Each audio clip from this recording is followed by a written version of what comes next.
Hi.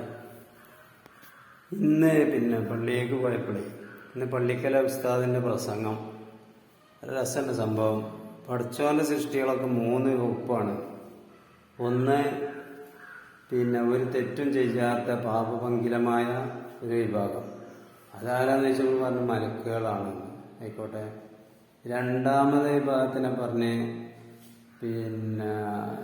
ഒരു നന്മയും ചെയ്യാത്ത തെറ്റ് മാത്രം ചെയ്യുന്ന ഒരു വിഭാഗം.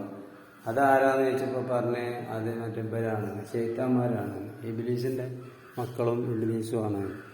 പിന്നെ മൂന്നാമതൊരു വിഭാഗത്തിനെ പറഞ്ഞു, അത് നല്ലത് ചെയ്യുകയാണെങ്കിൽ ചെയ്തിട്ട് മലക്കുകളെ ഓവർടേക്ക് ചെയ്യാൻ പറ്റും, അത്രയ്ക്ക് കഴിവുണ്ട്.